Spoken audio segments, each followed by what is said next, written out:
Mobile का ज़माना है और मोबाइल उसमें जाके अश्लील चीज़ों को देखना है। अब मैं थोड़ा सा और खुल के बात कर रहा हूँ। बिल्कुल बिल्कुल। पोर्न वीडियो कितना चलता है, उसके लाइक्स और व्यू कितने होते सबसे हैं? ज्यादा भारत में, सबसे ज़्यादा जो कि बैन है। बैन है ना, बिल्कुल। चलता है ना, गलत चीज़ चलता है। कौन लोग को बिजली कड़क रहा है और वो जो नायिका है उसको भय हो रहा है, तो वो क्या कह रही है? सावन की कारे बादरवा सैया डर लागे, लमन मसैया डर लागे, लमन आजकल जो चल रहा है भोजपुरी, उसकी तुलना ही नहीं की जा सकती है, क्योंकि वो संगीत की श्रेणी में ही नहीं आता है। तो संगीत का मतलब शास्त्रीय संगीत, भारतीय संगीत, मूल संगीत और मौलिक संगीत, यही शास्त्रीय संगीत। ये सब अशुभ गाना बजाना करते हैं ये लोग। गाना बजाना तो है ही नहीं, अब संस्कृति है। तो इस तरह के जो लोग हैं उनको भी ये बात समझना चाहिए कि हम हमारे समाज को गंदा कर रहे हैं। भले ही इसके बदले में आप करोड़ों रुपया कमा रहे हैं, लाखों रुपया कमा रहे हैं, लेकिन आने वाली पीढ़ी को आप बर्बाद कर रहे हैं, चाहे वो सुनने वाले हो चाहे बात करता हूँ हमारे बनारस के ही उस्ताद बिस्मिल्लाह खां साहब। बनारस इसलिए कह रहा हूँ क्योंकि गंगा के किनारे उनकी कर्म भूमि रही है। हालांकि वो डुमरांव के, जन्म उनका डुमरांव का है। तो बिस्मिल्लाह खां साहब को शहनाई के माध्यम से और क्लासिकल म्यूजिक के माध्यम से भारत रत्न तक की उपाधि मिली और विश्व विख्यात हुए।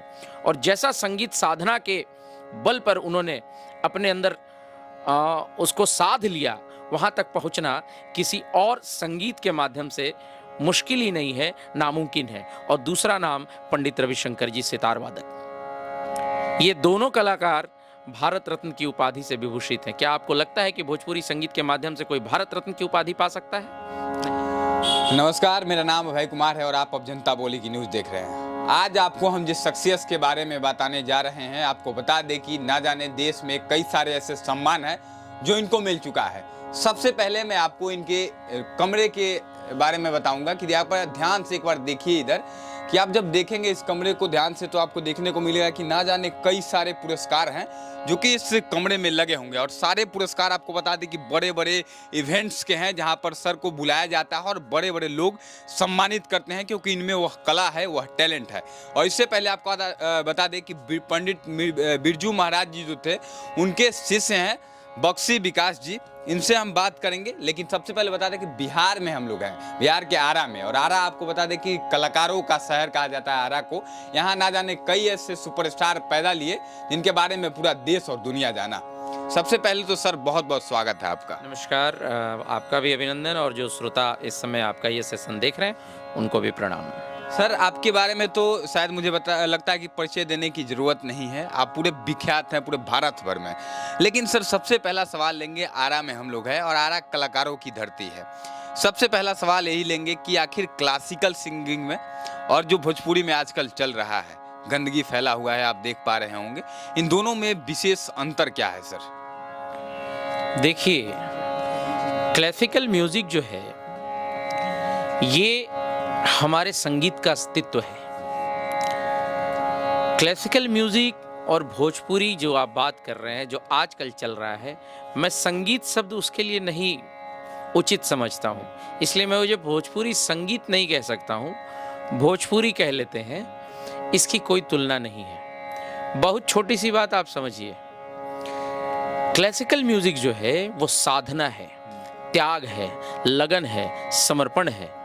और धीरे धीरे जो शास्त्रीयता की मार्ग पर मेहनत कर रहा है, परिश्रम कर रहा है, उसकी सफलता जो है वो अस्थाई होती है और टिकाऊ होती है। मैं दो उदाहरण आपको देता हूं कि क्लासिकल म्यूजिक के मार्ग से जो शख्सियत पूरे विश्व में विख्यात हुए, उनकी ऊंचाई को कोई दूसरा संगीत के माध्यम से जो भी गया, चाहे वो हिंदी सिनेमा जगत हो, चाहे कहीं भी हो, उस ज्ञान को पाना बड़ा मुश्किल है। मैं बात करता हूं हमारे बनारस के ही उस्ताद बिस्मिल्लाह खां साहब। बनारस इसलिए कह रहा हूं क्योंकि गंगा के किनारे उनकी कर्म भूमि रही है। हालांकि वो डुमरांव के, जन्म उनका डुमरांव का है। तो बिस्मिल्लाह खां साहब को शहनाई के माध्यम से और क्लासिकल म्यूजिक के माध्यम से भारत रत्न तक की उपाधि मिली और विश्व विख्यात हुए। और जैसा संगीत साधना के बल पर उन्होंने अपने अंदर उसको साध लिया, वहां तक पहुंचना किसी और संगीत के माध्यम से मुश्किल ही नहीं है, नामुमकिन है। और दूसरा नाम पंडित रविशंकर जी सितार वादक। ये दोनों कलाकार भारत रत्न की उपाधि से विभूषित हैं। क्या आपको लगता है कि भोजपुरी संगीत के माध्यम से कोई भारत रत्न की उपाधि पा सकता है? नहीं। भोजपुरी और क्लासिकल में एक सबसे बड़ा अंतर यह है, जो आजकल जो चल रहा है भोजपुरी, उसकी तुलना ही नहीं की जा सकती है, क्योंकि वो संगीत की श्रेणी में ही नहीं आता है। तो संगीत का मतलब शास्त्रीय संगीत, भारतीय संगीत, मूल संगीत और मौलिक संगीत, यही शास्त्रीय संगीत है। अच्छा सर, आपको मुझे पता है कि आपको राष्ट्रपति के द्वारा प्रतिभा देवी सिंह पाटिल के द्वारा सम्मान किया गया था। उसके बाद सर आपके नाम का क्वेश्चन यूपीएससी में आया था, मुझे पता चला। तो सर इतनी बड़ी आपकी जो संघर्षों की कहानी रही होगी बचपन से लेके, शुरुआत कब हुई थी इसकी, कि आपने शुरुआत कब किया था इस चीज़ का? देखिए, बहुत पहले 22-24 वर्ष पहले की बात है, और हमारे घर में संगीत की परंपरा जो है वो रही है। हमारे नाना जी पंडित दुधेश्वर लाल जी बहुत बड़े गायक हुए। हमारी माता जी विदुषी बिमला देवी जी, वो भी गायिका है। हमारे मामा पंडित शिवनंदन प्रसाद श्रीवास्तव जी, वो बहुत अच्छे तबला वादक है। आकाशवाणी से हमारी मौसी कमला देवी जी हमेशा गाती रही हैं। तो संगीत तो हमारे घर रहा है। और हमारे दादा जी जो थे, बक्सी कुलदीप नारायण सिन्हा जी, वो तो बहुत बड़े संगीत के क्या कहें, संगीत द्वारक रहे हैं। और उनके समय में हिंदुस्तान का शायद ही कोई ऐसे कलाकार होंगे भारत रत्न पद्म विभूषण जिनको मिला हो। वो हमारे इस घर में जो ठाकुरबाड़ी है, यहाँ पर उन्होंने गाना बजाना न किया हो। तो ये जो परंपरा है घर में, उसकी वजह से इस क्षेत्र में आना मेरे लिए स्वाभाविक था। कोई अलग से परिश्रम करने की आवश्यकता नहीं पड़ी। बचपन में मेरी माँ की इच्छा थी कि गाना बजाना तो है ही घर में, नृत्य विधा नहीं है, तो मैं इसको नृत्य सिखाऊं। और इस क्रम में मैं बहुत प्रभावित हुआ पंडित बिरजू महाराज जी से, क्योंकि एक छोटी सी पुस्तक में जब नृत्य करना मैंने शुरू किया, तो उनके जो जीवन का संघर्ष है या उनकी जो शैली है, उसको मैंने जब पढ़ा, जब समझा, जब जाना, बालक बुद्धि कह लीजिए उसको, उस उम्र में तो एक विशेष लगाव उनसे हो गया मेरा। और ईश्वर की एक कृपा रही है कि मुझे उनके दर्शन हुए और कुछ सीखने का सौभाग्य प्राप्त हुआ। तो सर एक बीच में हम चाहेंगे कि एक क्लासिकल सॉन्ग जो कहता है गाना हो जाए, आपके मुंह से मैं सुनना चाहूँगा एक क्लासिकल सॉन्ग प्यारा सा, कुछ देर का। उसके बाद फिर हम आगे बहुत सारी बातें करेंगे सर। एक छोटी सी बंदिश, राग आभोगी का अंधड़ा कहते हैं इसको।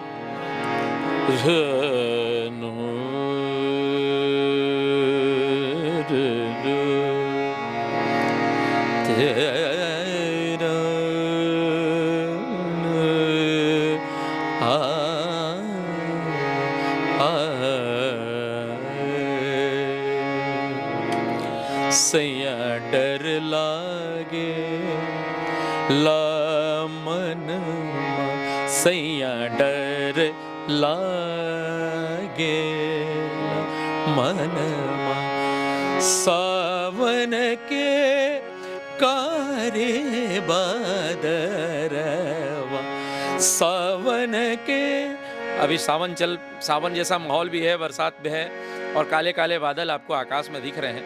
तो वो नारी का भाव है, देखिए कि सैया डर लागेला मनमा, सावन के कारे कारे बदरवा। वो बिजली कड़क रहा है और वो जो नायिका है उसको भय हो रहा है, तो वो क्या कह रही है, सावन की कारे बदरवा, सैया डर लागे लमन मसैया डर लागे लमन मां। देखिए कहीं ना कहीं जब आप इन सभी क्लासिकल गानों को सुनेंगे तो आपकी दिल की गहराइयों को ये गाने छू जाएंगे। भले आप एक तरफ करोड़ों में व्यूज आते होंगे भोजपुरी गानों के, भोजपुरी सिंगरों के इंटरव्यू के, लेकिन सर के पास जब हम आए हैं, जब सर का गाना मैंने सुना तो दिल की गहराइयों को छुआ। मुझे लगता है कि जितने भी लोग देख रहे हैं, अगर आप पसंद करते हैं क्लासिकल सिंगर को, क्लासिकल गानों को, तो आपको भी दिल को ये गाना जरूर छुआ होगा। सर आज के समय में जो कि भोजपुरी के कलाकारों को कोई भी आता है और गायक बन जाता है, और जो मन उल्टा सीधा गा देता है। वीडियो की बात करें तो यही गाने का जब वीडियो आता है तो इतना गंदा होता है कि अगर समाज में बैठ के अगर अच्छे लोग हैं आप तो नहीं देख सकते हैं। जो कचरे टाइप के लोग हैं वो तो देख लेते हैं छुप के या फिर अपने फैमिली के साथ, लेकिन अच्छे लोग नहीं देख पाते हैं। तो ऐसे लोगों को सर क्या कहेगा जो समाज को गंदा करने का कोशिश कर रहे हैं, समाज में गंदगी फैला रहे हैं, एक जगह पे बैठ के उनके गानों को नहीं सुन सकते हैं, नहीं देख सकते हैं। ऐसे लोगों को, ऐसे कलाकारों को क्या कुछ कहें? आप किसके लिए आप ये सवाल कर रहे हैं? उन लोगों के लिए जो सुनते हैं या उन लोगों के लिए जो परोसते हैं? जो परोसते हैं उनके लिए भी और जो सुनते हैं उनके लिए भी। देखिए, सबसे पहली बात ये है कि आपने कहा कि इस तरह की चीज़ों को सभ्य लोग तो सुनते नहीं हैं। आप माताओं बहनों के साथ नहीं सुन पाते हैं उसको। ये कौन लोग हैं जो सुनते हैं? ये वही लोग हैं जो दिशा विहीन हैं, जिनको ना तो भविष्य की चिंता है, ना समाज से कोई लेना देना है। मोबाइल का ज़माना है और मोबाइल, उसमें जाके अश्लील चीज़ों को देखना है। अब मैं थोड़ा सा और खुल के बात कर रहा हूँ। पोर्न वीडियो कितना चलता है, उसके लाइक्स और व्यू कितने होते हैं? सबसे ज़्यादा बैन है ना, चलता है ना, गलत चीज़ चलता है, कौन लोग देखता है? अगर एक सभ्यता की बात करें, भारत जो है वो अपनी संस्कृति के लिए जाना जाता है, सभ्यता के लिए जाना जाता है। हम सबसे प्राचीन हैं, इस बात पे गर्व होना चाहिए कि हमारा जो ये देश है, हम जो सनातनी हैं, हमारी सभ्यता, हमारी संस्कृति सबसे प्राचीन है। तो प्राचीन संस्कृति, हम विश्वगुरु थे। किस बात के लिए विश्वगुरु थे? क्योंकि हमारी संस्कृति जो थी वो सबसे समृद्ध थी, हमारा संगीत जो था वो सबसे समृद्ध था। लेकिन इस तरह की जो अश्लीलता है, जो द्व्यर्थी बातें हैं, ये जो समाज में लाने का प्रयास हुआ, वो भी दोषी हैं, और जो लोग इसको देख रहे हैं वो भी दोषी हैं, और वो संगीत नहीं सुन रहे हैं। पहली बात आप इस चीज को समझिए। ये जो अब छोटी सी बात कहते हैं, कोयल की कूक आपने सुनी है ना? एक कोयल की कूक, अगर आपके दरवाजे पर कोयल बोले तो आप उसकी ध्वनि जो है, उसकी कूक जो है, उसका आनंद लीजिएगा। लेकिन अगर कुकुर भौंकी तो तुरते का भगाओ भगाओ, एक कुकुर रोई तो कहे भगाओ भगाओ, अशुभ है। ये सब अशुभ गाना बजाना करते हैं ये लोग। गाना बजाना तो है ही नहीं, अब संस्कृति है। तो इस तरह के जो लोग हैं उनको भी ये बात समझना चाहिए कि हम हमारे समाज को गंदा कर रहे हैं। भले ही इसके बदले में आप करोड़ों रुपया कमा रहे हैं, लाखों रुपया कमा रहे हैं, लेकिन आने वाली पीढ़ी को आप बर्बाद कर रहे हैं, चाहे वो सुनने वाले हो चाहे सुनाने वाले हो। देखिए, बहुत अच्छी सर ने बात कही, क्योंकि दोनों लोग दोषी हैं। क्योंकि जो सुन रहा है वह भी दोषी है, क्योंकि ज़्यादा लोग गंदे चीज़ों को सुन रहे हैं, देख रहे हैं, इसीलिए उन लोगों का उत्साह जो होता है बढ़ रहा है और ज़्यादा से ज़्यादा ला रहे हैं, क्योंकि उनको लगता है कि इस तरह के काम करके ही हम प्रसिद्ध हो सकते हैं। लेकिन आपके सामने जो शख्स हैं, इनके बारे में बता दें कि इनका परिचय जो है पूरे दुनिया लेवल पर है, और अच्छे तरीके से। किसी में इतना हिम्मत नहीं है कि इनको गंदे शब्दों से नवाज सके या फिर कोई नवाजा होगा, मुझे नहीं लगता है। लेकिन जो कलाकार गंदे तरीके से गाना गाते हैं, गंदे इशारे करके वीडियोज बनाते हैं, उन लोगों को कई करोड़ लोग मिल जाएंगे पूरी दुनिया में जब आप घूमिएगा, जो कि गाली देते हैं, खुद सुनते होंगे और गाली भी देते होंगे। लेकिन इनका संगीत सुन के कोई माई का लाल पैदा नहीं लिया जो कि गंदा गाली दे सके। सर, मैं कुछ गलत कह रहा हूँ? नहीं, देखिए, सबसे बड़ी बात यह है कि बात मेरी व्यक्तिगत नहीं है, बात संगीत की है। शास्त्रीय संगीत एक मर्यादित संगीत है, उसमें वॉइस का कल्चर है, लय का ज्ञान है, ताल का ज्ञान है, और बड़ी कठिन है, बहुत परिश्रम है। लेकिन जब आप उस चरमोत्कर्ष तक पहुंच जाएंगे तो फिर जनता भी जो है वो आपको स्वीकार करेगी। एक अबोध जनता जिसको संगीत का कोई सेंस नहीं है। मैंने वैसी जगह पे भी कार्यक्रम किया है, क्योंकि 22 वर्षों से शास्त्रीय संगीत के प्रचार प्रसार के लिए मैं संकल्पित हूँ, और इसको लेकर मैं गांव-गांव देहात में भी गया हूँ, जहाँ बिल्कुल शास्त्रीय न सुनने वाले हैं न समझने वाले हैं। फिर भी मेरे द्वारा प्रस्तुत किए गए कार्यक्रम को लोगों ने बैठकर बड़े अच्छे से देखा है। क्यों? क्योंकि संगीत जो है, अगर आप अच्छे गुरु से सीखते हैं तो आपकी सोच उसमें पैदा होती है, और फिर लोगों को कैसे सम्मोहित करना है, हर बात है हमारे संगीत में। शास्त्रीय संगीत में हर बात है। थोड़ा विलंबित ख्याल अगर नहीं सुन पा रहे हैं लोग तो थोड़ा द्रुत की चीज़ सुना दीजिए, थोड़ा तराना सुना दीजिए, थोड़ा लय का चीज़ सुना दीजिए, थोड़ा ठुमरी सुना दीजिए, क्योंकि उसमें थोड़ा श्रृंगार रस होता है, थोड़ा विरह की बात होती है, तो ठुमरी सुना दीजिए, दादरा सुना दीजिए। बढ़िया संगीत है, लेकिन कहीं ना कहीं एक और बात कहेंगे, आप भी मीडिया के लोग हैं, यूट्यूबर हैं, आप भी इस बात को एडमिट करेंगे कि अच्छी चीज़ों को अगर आप दिखाते हैं तो उस पर व्यू नहीं जाता है, नहीं जा रहा है ना। तो आपकी मजबूरी हो जा रही है कि हम उन चीज़ों को दिखाएं, विवादित चीज़ों को दिखाएं। और भोजपुरी की जो आप बात कर रहे हैं, क्या गाना बजाना भोजपुरी में रह गया है, क्या हो रहा है, आप देख रहे हैं ना। मंच पर एक दूसरे को गाली देना, ये कलाकारों का नया एक प्रोपेगेंडा हो गया है, फेमस होने के लिए, चर्चा में आने के लिए, वायरल होने के लिए तो कुछ भी ये करते हैं। मैं एक बात कहता हूं, इनके मंच से आप सारे रंगीन लाइट हटा दीजिए, है ना, डीजे का साउंड हटा दीजिए, और उसके बाद एक हारमोनियम, एक तबला या एक ढोलक दे दीजिए, और इन गायकों को कहिए कि आप जरा गाना बजाना करके लोगों को सम्मोहित कर लीजिए। ज्ञान ही नहीं है, सुर ही नहीं लगेगा। अगर इन लोगों को माइक, लाइट इत्यादि, वो जो नृत्यांगनाएं हैं, नृत्यांगना चूंकि हम लोग सभ्य तरीके से कह रहे हैं, कुछ और कहा जाता है, छोटे छोटे कपड़े पहन के ये लोग स्टेज पर अगर वो आडंबर नहीं हो तो फिर ये चलेगा नहीं, समाज में एक दिन भी नहीं चलेगा। तो इसलिए, और शास्त्रीय संगीत क्या है, इसमें सुर की बात है, साधना की बात है। अगर सुर आपके हृदय को छू जाए तो फिर आप सुनने में चले जाइएगा। तो ये फर्क है। भोजपुरी वालों को भी अच्छी भोजपुरी नहीं है। अरे गोरी काहे तोर पायलिया छनक जाला, गोरी काहे तोर पायलिया छनक जा, ये सुर की बात है। शाम पिया काहे तोर नजरिया बहक जाला, पिया काहे तोर नजरिया बहक जाला, गोरी काहे तोर पायलिया छनक जाला। अब ये भोजपुरी नहीं है, भोजपुरी है। अच्छा गीत गाइए, भाव का गीत गाइए। गीत संगीत तो आध्यात्म है। इस स्वरों का तो हर स्वर जो है वो ईश्वर है, स्वर ही ईश्वर है। और अगर स्वरों के साथ आप मजाक कर रहे हैं, अश्लील भाषा, द्व्यर्थी भाषा को स्वरों में पिरोकर अगर समाज में आप प्रोड्यूस कर रहे हैं, बहुत बड़ा पाप कर रहे हैं आप। क्योंकि ये सृष्टि जो है ये ध्वनि पर टिकी है, और जो भी ध्वनि हम प्रोड्यूस करते हैं वो मरता नहीं है, इसका ख्याल रहे। वो ध्वनि जो है वो इस पूरी प्रकृति में, पूरे वायुमंडल में रहता है। आज बारिश बहुत अधिक हो रही है, गर्मी बहुत अधिक हो रहा है ना। तो इसको आप भोजपुरी को कह लीजिए कि ये साउंड पोल्यूशन का एक माध्यम हो गया है। इसको डायरेक्ट कहते हैं, ये साउंड पोल्यूशन घराना है, वहीं से ये जन्मा है। देखिए, अब आज सर ने ठीक कहा कि 70 सालों बाद, बिहार की अगर बात करें तो 70 साल बाद सबसे ज़्यादा गर्मी इस साल पड़ा था। तो सर ने कहा कि भोजपुरी गाने इसके जिम्मेदार हैं, भोजपुरी गायक जिम्मेदार है, और कहीं ना कहीं सही भी है। अगर आप सोचेंगे गहराइयों में जाकर, आपको भी ऐसा अनुभव होगा। सर, आपको कई सारे सम्मान मिले हैं, मैं देख भी पा रहा हूँ, और मुझे पता चला कि आपने कई घरों में रखा हुआ है अंदर भी।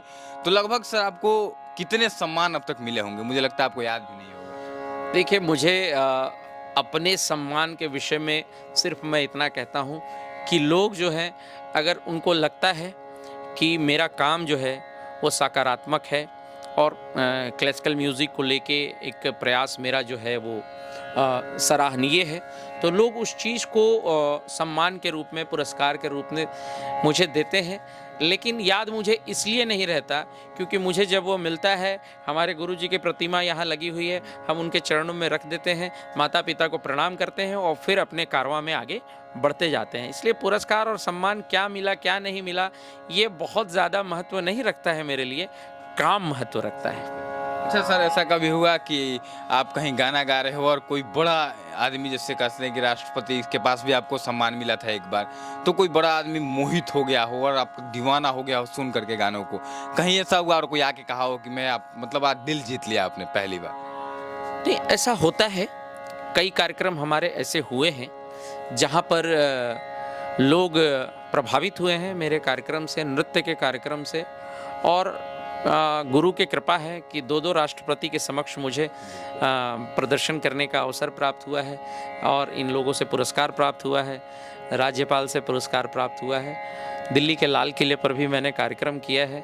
तो इस तरीके से तमाम लोग जो हैं वो अप्रिशिएट करते हैं, वो बधाई देते हैं, तो बहुत बहुत आशीर्वाद। और सबसे बड़ी बात है कि मेरे गुरु ने एक दफ़े मेरे पीठ पे हाथ रखा था, यही श्रृंगार वाली गत जो मैंने आपको अभी थोड़ा सा एक झलक दिखाया था, ये बहुत लंबा है। तो उन्होंने इसको कहीं से देखा था और फिर उन्होंने मेरे पीठ पर ऐसे हाथ रख के उन्होंने कहा था कि बहुत अच्छा हो रहा है। ज़्यादा प्रशंसा वो नहीं करते थे, ठीक है, ठीक हो रहा है। तो देखिए, बक्सी विकास सर हैं और आपको बता दें कि कई सारा ऐसा सम्मान मिला है इनको जिन शायद याद भी नहीं होगा। हज़ारों सम्मान इनको मिल चुका है और हज़ारों सम्मान यूं ही नहीं मिलता। जितने भी सम्मान आप देख रहे हैं बड़े बड़े मंचों पर, सोचिए लाल किला पे 2-2 बार राष्ट्रपति के सामने प्रदर्शित किया इन्होंने अपने कला को, उसके बाद वहाँ सम्मान पाना बहुत बड़ी बात है। सर, अपना कीमती समय आपने दिया, इसके लिए बहुत बहुत धन्यवाद सर। मैं भी आभारी हूँ और आपको विशेष करके धन्यवाद इसलिए दे रहा हूँ क्योंकि आप संगीत पर बात कर रहे हैं और समाज में पॉजिटिविटी आए, म्यूज़िक जो है थोड़ा और ऊंचे स्तर का हो, इसके लिए आप अपने चैनल से अगर इस तरह की बातचीत कर रहे हैं तो आप बधाई के पात्र हैं। आप इस तरह के बात और भी विद्वान हैं, उनसे भी मिलिए, उनसे भी करिए और समाज में गलत चीज़ों को, है ना, अगर कहीं ये समाज के लिए घातक है तो उसको रोकने का प्रयास कीजिए, उसकी नकारात्मकता को भी सामने रखने का प्रयास कीजिए। चलिए, सर का इंटरव्यू कैसा लगा इस बात को जरूर बताइएगा और इस वीडियो को शेयर कीजिएगा। सभी लोग देखें, सभी लोग एक बार फिर से बदलने का प्रयास करें। बहुत बहुत धन्यवाद। जय हिंद।